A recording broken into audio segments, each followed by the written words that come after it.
안녕하세요. 정대드입니다. 오늘은 예고해드린 대로 장위 뉴타운 한번 알아보도록 하겠습니다. 드릴 이야기가 많아서요. 3부로 나누어서 말씀드릴 생각이며 1부에서는 장위 뉴타운의 가장 큰 호재죠. 광운대 역세권 개발과 동부간선도로 지하화 말씀드릴 예정이며 2부, 3부에서는 경전철 동북선과 북서울 꿈의 숲 그리고 장위 뉴타운의 인프라, 학군 등과 단지별 소개 특장점까지 말씀드리도록 하겠습니다. 장이 관심이 있으셨던 분께 도움이 되었으면 하고요. 자, 1부 시작하기 전에 한 말씀만 더 드릴게요.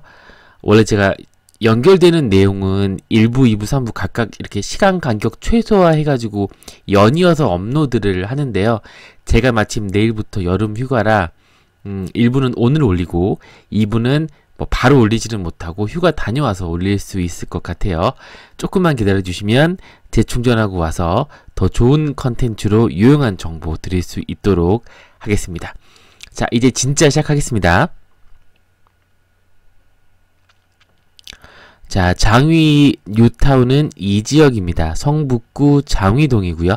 원래는 이 전체가 다 장위 뉴타운이었는데 이 장위 1동 쪽은 많이 해제가 돼서 이제 여기 장위 3동 쪽 요쪽을 주축으로 만들어지는 지역입니다. 이쪽으로 우이천이 흐르고요. 여기 건너면 이쪽은 노원구 월계동이고 이쪽은 강북구 번동 그리고 이쪽으로는 기름동, 미아동 그렇게 위치하고 있습니다. 사실 여기는 주목받던 지역은 아니었어요. 그런데 장위 뉴타운이 지정되고 GTX-C 광운대역이 들어온다고 하면서부터 점점 주목받는 지역이 되었고요. 지금부터 소개해드리긴 할 텐데 호재도 많고 진입장벽도 그렇게 높지는 않아서 투자하시는 것을 충분히 고려해 볼 만한 지역입니다. 자, 지금부터 소개를 해드리겠습니다.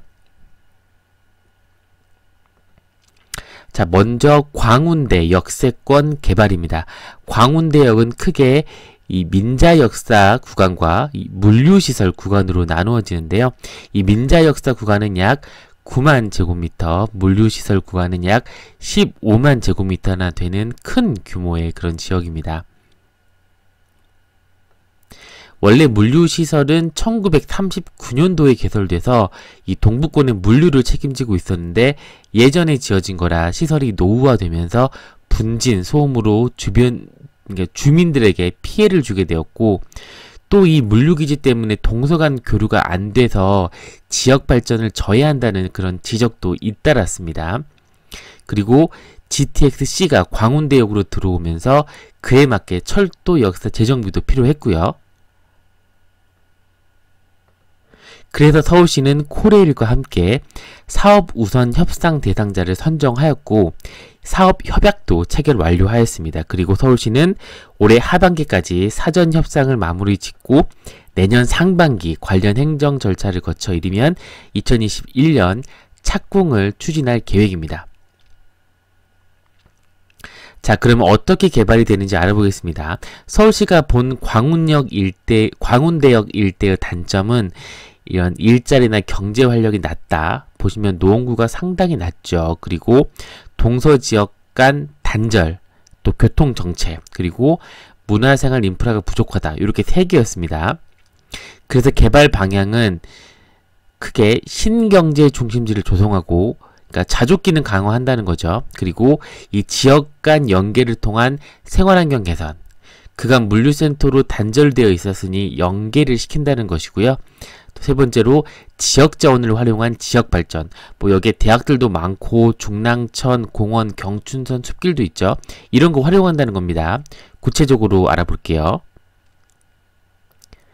자, 먼저 신경제 중심지 조성이라는 거는 자족 기능입니다. 그러니까 업무, 상업, 숙박시설 도입해서 이 지역을 활성화시킨다는 것이고요. 자, 또 지식 기반 복합 스마트시티 도시 브랜딩이라고 하죠. 말이 어려운데 보시면 페이 서비스라든지 신재생 에너지, 주차 공간 예측하는 거, 또 스마트홈 이렇게 첨단 기술을 적용시킨 이 스마트 시티로 적용한다는 것입니다. 미래 도시가 되는 거죠. 그리고 이 랜드마크 이미지도 구축한다고 합니다. 이게 뭐냐면 여기 지금 광운대역이고 여기 노란색 부지 있죠. 이 밑에 여기에 최고 49층짜리 랜드마크 타워와 최고 37층 2544가구 규모의 주상복합 아파트 단지가 들어온다고 합니다. 조감도는 이렇고요. 이렇게 랜드마크 타워와 주거시설도 들어온다는 겁니다. 자, 두 번째로 지역 간 연계입니다. 보시면 여기가 원래 물류센터 자리인데요. 여기 없애고 뭐 도로 개선하고 보행체계 구축해서 이 동서 간의 교류를 활발히 한다는 것입니다. 보시면 뭐 동서 고가도로 계획이 있고 연결 브릿지 이렇게 다 이렇게 동서로 연결되죠. 연결되는 것 자체만으로도 효과가 큽니다. 장위 뉴타운에서 보면 이쪽이 일단 말씀드리긴 할 텐데 이쪽으로 저기 동부간선도로 지하화하고 이쪽으로 공원이 생기는데요. 그런 인프라 접근성도 좋아지는 거고요. 또 여기 공능력 7호선 접근성도 좋아지는 겁니다. 이렇게 그래서 연결시키는 것만으로도 의미가 있죠. 자, 그리고 지역자원 활용인데요. 여기가 대학이 많죠. 그래서 교육 특성화 통해서 뭐 캠퍼스타운이라든지 창업 클러스터 구축을 한다는 것이고, 이러면 창업이나 일자리 쪽 발전이 있는 것이고요. 또 여기는 뭐 검수고, 사일로라고 혐오 시설인데요. 이거를 오히려 발상을 전환해서 명소화 시킨다는 겁니다. 뭐 잘 될지는 모르겠어요. 자, 그리고 여기가 녹지 축이 좋죠. 그래서 뭐 경춘선 숲길, 뭐 중랑천 이런 거 활용해서 녹지 네트워크를 구축한다는 겁니다. 이거는 자연이 기본적으로 뒷받침해줘야 하는 건데 여기는 그게 되니까 이렇게 녹지 네트워크 구축도 가능한 거죠. 자, 네, 이렇게 광운대 역세권 개발 소개해드렸고요. 제가 지금까지 소개해드린 자료는 2018년 11월 달에 서울시와 코레일 발표 자료 내용을 소개해드린 것입니다. 추가로 광운대 역세권 개발의 활용 정점으로 마무리를 하는 게 더 있죠. 네, 바로 GTX-C입니다. 이건 뭐 제가 다른 영상에서도 많이 말씀드린 것이라 더 이상 말이 필요 없죠. 광운대에서 삼성역까지 두 정거장입니다. GTX-C는 이렇게 장위 뉴타운의 강남 접근성을 획기적으로 개선시키는 교통수단이고요. 강북 쪽에서 이렇게 강남 접근성이 좋은 지역이 없습니다. 그런데 다소 이슈가 되는 것도 있긴 합니다. 뭐냐면 여기 장위 뉴타운과 이 광운대역이 막 가깝지는 않다는 것인데요. 1km가 조금 넘거든요. 이 기준으로. 물론 1km면 먼 건 아닌데 뭐 초역세권 이런 건 아니죠. 그래서 광운대역이 장위 뉴타운의 직접적인 호재는 아니고 간접적인 호재다라고 말씀하시는 분들도 계십니다. 그러면서 미미삼 말씀하시죠. 자, 미미삼이 뭐냐면 여기 광운대역 초인접한 여기 미룡 미성 3호 아파트를 이야기하는 거고요. 재건축 연한이 되어서 아주 지금 핫한 곳입니다. 저도 미미삼 관심이 있어서 자주 정보 찾고 보고 하거든요.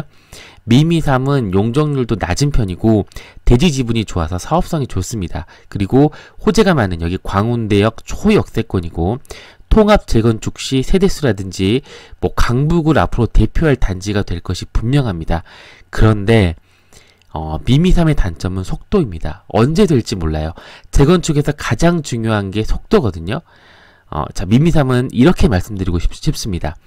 급하게 할 필요는 없다. 미미삼은 너무 좋은 투자 지역인데요. 저는 지금 급하게 살 필요는 없다고 봅니다. 여기는 일단 다른 데 하시다가 어느 정도 속도가 붙을 게 보일 때 하시는 게 타이밍이 좋고요. 물론 지금 들어가시면 더 많은 시세 차익을 얻으실 수 있겠지만 시간도 정말 중요하거든요. 여기는 일단 지금은 관심 있게 지켜보시는 게 맞을 것 같습니다. 자, 다음으로 동부간선도로 지하화에 대해 알아볼게요. 동부간선도로 지하화는 말 그대로 동부간선도로를 지하화한다는 것입니다.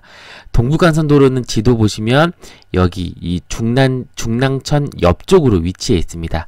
자, 지하화하면 뭐가 좋아질까요? 먼저 교통 혼잡이 해소되겠죠. 상습 정체 구간인 동부간선도로를 지하로 옮기면서 도로 등을 확장하여 교통 해소를 하는 것입니다. 그리고 원래 동부간선도로가 있던 자리에는 친환경 숲 조성으로 사람들이 더 건강하고 편리한 생활을 할 수 있게 한다는 것입니다. 이미지 보시면 이렇게 위쪽은 투변 공원으로 조성하고 이 부분은 이 아래 지하를 나타내는 모습입니다. 지하로 이렇게 도로를 놓겠다는 것입니다.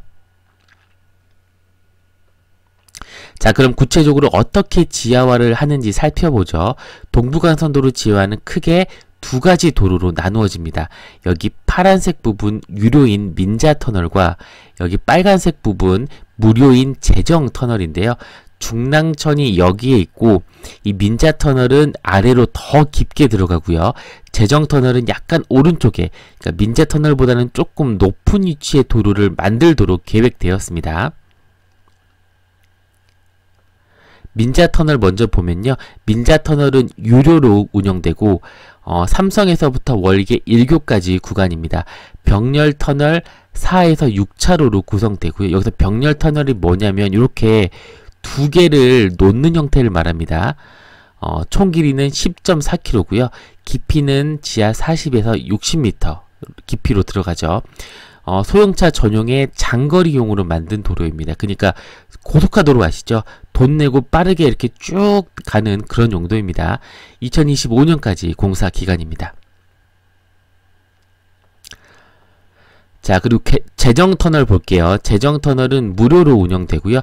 민자터널과는 다르게 단거리 통행에 적합하게 만들 예정입니다. 성동에서부터 원릉교까지 병렬터널 4차로로 8km 거리입니다. 지하 20에서 25m니 아까 민자도로보다 조금 더 높은 위치에 설치되죠. 전 차종이 이동 가능하고 단거리 통행입니다. 보시면 민자도로는 중간에 IC가 나가는 IC가 별로 없는데 여기는 단거리에 맞게 중간중간 나갈 수 있는 IC가 많죠. 그리고 2027년까지 공사 예정입니다. 자, 그리고 하나 더, 여기 영동대로 구간도 재정터널로 공사를 하죠. 하교울역부터 청담역까지 구역이고요. 이 병렬터널 4차로, 그 다음에 총 2.4km 거리에 2025년까지 공사 예정입니다. 이게 좋은 게 그림 자세히 보시면, 자, 서울시 최대 개발 규모인 글로벌 비즈니스 센터 GBC와 여기 코엑스부터 이어지는 마이스 개발, 또 영동대로 복합 개발까지 있는 이 삼성역과 접근성이 향상된다는 것이고요. 게다가 그 아래쪽으로 대치 쪽까지도 접근성을 높여주는 거죠.